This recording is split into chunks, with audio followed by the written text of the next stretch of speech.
You're listening to the Betoota Advocates Weekly News Wrap on Desert Rock FM 96.5. Welcome back to the Betoota News Bulletin. It is Monday the 21st, and of course the Wallabies were fucking robbed over the weekend. No need to dwell on that. No need to dwell on it. The All Blacks had cheats as well, so we'll move right along. How you doing this weekend, Wendell? Yeah, a bit dusty, a bit bruised on a Monday morning, Clancy, but I'm all right. How are you? Good, mate. I'm well. It's good. All this football will be wrapping up soon, and of course we'll be straight into Spring Carnival, but we won't talk about that. No, might steer a little bit clear of that one after the news. Now, let's start off with some other national news, and that is Pornhub announces partnership with Tesla to capitalise on emerging driverless car market. It's a no-brainer, mate, really, this new initiative by Tesla. Obviously, there's going to be a lot of hands-free people, and, as one would know, if you've ever met a Tesla driver, that they actually tend to be wankers. Yeah, exactly. They're cornering that part of the market, so it's a very savvy business move. And in other news around the nation now, an exclusive report was released by you, Clancy, and that was, fuck yeah, the jacarandas are back on.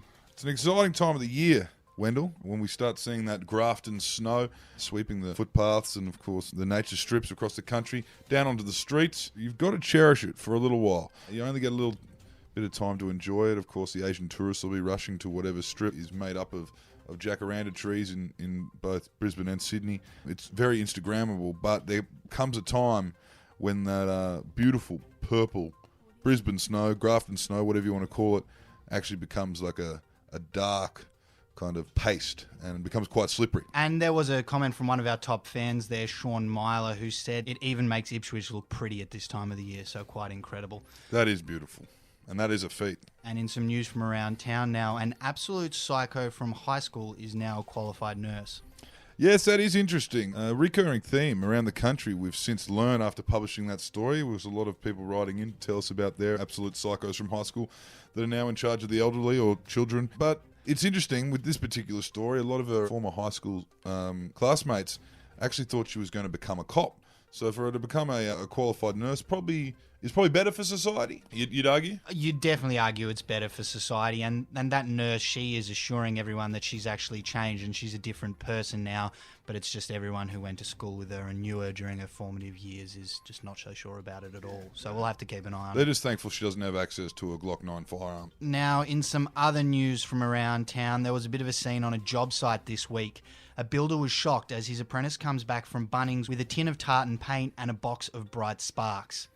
You wouldn't read about it, mate. Only in our newspaper, of course, where we break these kind of stories. From deep in the Flight Path district this week, that was an amazing story. And actually, it silenced a lot of the worksite loudmouths around the country that this can actually be done. Yeah, I think they should have sent him for a left-handed hammer or a long weight instead. Now, moving along into a different industry, and an office sandwich press has been awarded the Employee of the Month award. That was in a local sales office down in Betoota Heights this week, actually. Yeah, interesting. This time of the year, we're not even that close to Christmas, and the office sandwich press is working harder than everyone else. In the morning, it's toasting a frozen croissant. In the evenings, it's toasting a schnitzel for whoever's staying late. So congratulations to the office sandwich press. And it's worth noting that he managed to do all of that without ever needing to be cleaned. Now, moving along to some sports news, and Rugby Australia's marketing pigeon dons his best pair of chinos and Baxters ahead of a big day of NRC. Yes. It was a big weekend for the rugby marketing pigeon. He was flapping around all over the office where they've got him based in Japan at the moment. Managed to get the Wallabies team out. Also a big weekend of NRC. But what does NRC stand for? Do you know, Clancy? I believe it stands for National Rugby Championships, but many people have argued that it stands for No One Really Cares. But I'll tell you what, the NRL International Nines over the weekend, no one knew what that was. No one knew who was playing. But I'll tell you what, we knew when they were playing and where you could find it, which is kind of the difference right now between rugby league and rugby union, hence the marketing pigeon. Yes, indeed, Clancy. Yeah, well, he's got a bit of time off now. Anyway, that's it for the News Bulletin this week. Thanks for tuning in. Join us again next week for your weekly dose of regional and hard-hitting news. Until then, I'm Wendell Hussey. I'm Clancy Overell. You be kind to each other.